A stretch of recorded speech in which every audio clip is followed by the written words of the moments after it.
Gusto nyo ba ng extra income? Mag-trade na kasama namin. I-on lang ang AI bot para siya na ang gagawa ng lahat para sa iyo. With 90% above win rate, register na for free. Ace Bailey, binatikos matapos ang Summer League debut. Bad news ang balitang ito kay Kuminga. At Will Richard, isang biyaya sa Warriors. Halimaw ang Summer League debut. Bago pa man ang kanilang opisyal na debut, nagharap na sina VJ Edgecombe at Ace Bailey sa isang matinding laban sa pagitan ng Philadelphia Sixers at Utah Jazz sa Salt Lake City Summer League. Lahat ng mata ay nakatutok sa high-octane na laro, lalo na matapos ang controversial na NBA draft fiasco ni Bailey. Pagkatapos ng laban, nanaig ang Jazz sa isang dikit na panalo laban sa Sixers. Gayunpaman, sa harapan nina Edgecombe at Bailey, kitang-kita ang pagdomina ng una laban sa huli. Tinapos ni Edgecombe ang gabi na may 28 puntos, 10 rebounds at 4 na assists para sa Sixers. Sa kabilang banda, nahirapan si Bailey at nagtala lamang ng 8 puntos, 7 rebounds at 1 assist. Malubha rin ang naging shooting performance ni Bailey. 3 sa 13 mula sa field at 1 doon ay mula sa 3-point line. Matapos ang kanyang nakakadismayang debut sa Summer League, inulan siya ng batikos mula sa mga NBA fans sa Twitter. Bust si Ace, ako na unang nagsabi. Ayon sa isang fan, may isa pang nagsabi, hindi ko sa tingin na bust si Ace, ayaw lang niya maglaro para sa Utah. Sa kabuuan, marami ang natuwa sa pagkakabigo ni Bailey sa kanyang unang Summer League game. Sa kasamaang palad, wala siyang ibang dapat sisihin kundi ang sarili niya. Ilang linggo bago ang NBA draft, inaasahan si Bailey bilang isa sa top 3 picks sa kanyang batch. May nakaschedule pa nga siyang pre-draft workout kasama ang Sixers. Gayunpaman, nang kinanselan niya ito sa huling sandali, bumagsak ang kanyang draft stock at nauwi siya sa Jazz bilang ika-5 pick. Tila hindi naapektuhan si Bailey sa naging resulta, ngunit nilinaw niya ang kanyang pananaw sa pagkakapili sa kanya ng Utah. Sa tingin ko, sobrang blessed lang talaga ako na nasa posisyong ito. Hindi lahat ay nakakaupo sa ganitong upuan at magkaroon ng mga teammate na kasing husay ng mga kasama ko ngayon. Sumama sila sa akin kaya sobrang blessed lang ako na nandito, ani niya.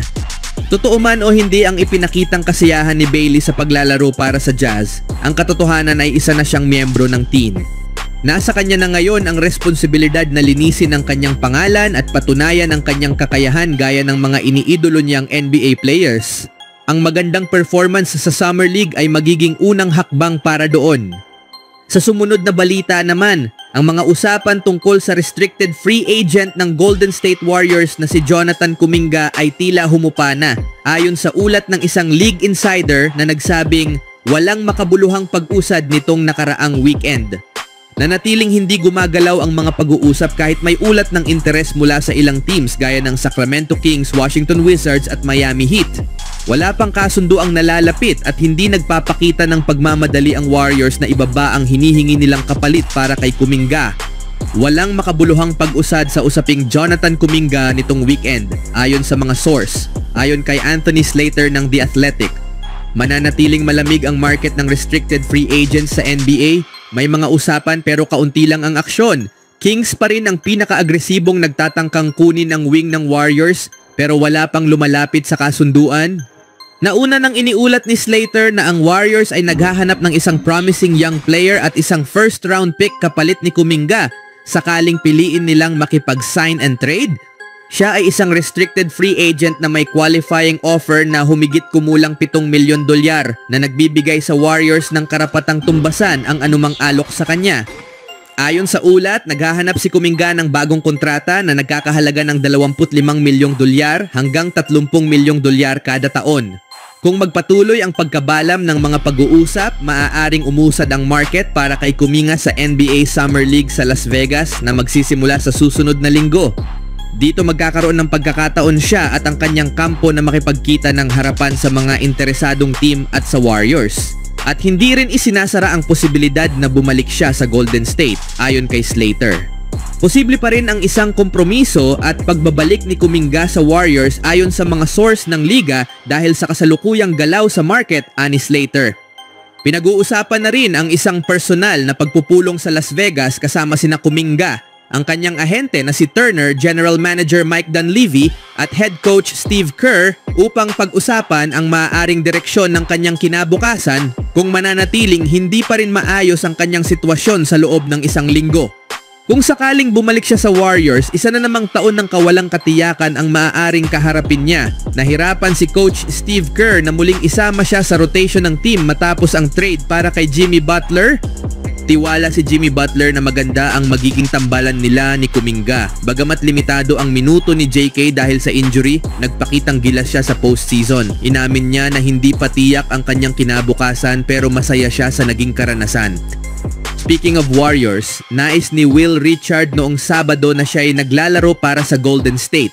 Sa halip na pinapanood lamang ang pagbubukas ng California Classic mula sa upuan ng isang manonood sa Chase Center. Gayunpaman, para sa rookie wing, ang makilala si Stephen Curry ay sapat na ring pambawi. Siguradong isa ito sa top 3 na sandali sa buhay ko, sabi ni Richard noong Linggo habang nakangiti.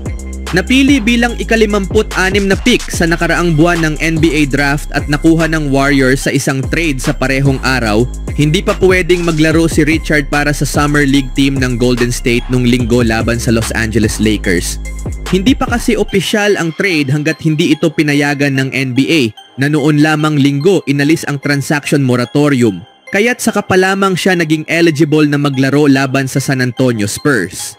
Sa kanyang debut, nagtala si Richard ng 16 na puntos, 4 na rebounds, 2 steals sa loob ng 25 minuto ng laban na nauwi sa agkatalo kung saan mintis niya ang 3-point attempt sa pagtatapos ng ika-4 na quarter. Maganda ang pakiramdam, sabi ni Richard tungkol sa shot na sana'y panalo na. Pero alam mo naman, may mga shots kang papasok at may mga mintis, ayos lang yan. Ipinagpalit ng Golden State ang kanilang ika-41 pick sa Phoenix Suns kapalit ng ika-52 at ika-59 na pick bilang bahagi ng kauna-unahang 7-team trade sa kasaysayan ng NBA.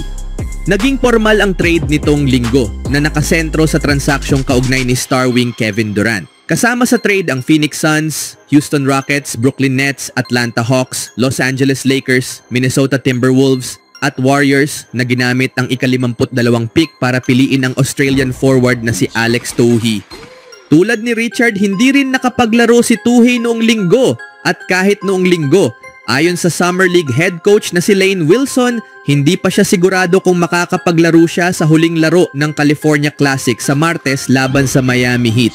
Hindi ko alam kung naghihintay pa kami ng clearance, wala pa akong natatanggap na impormasyon. Malalaman na lang natin sa araw mismo.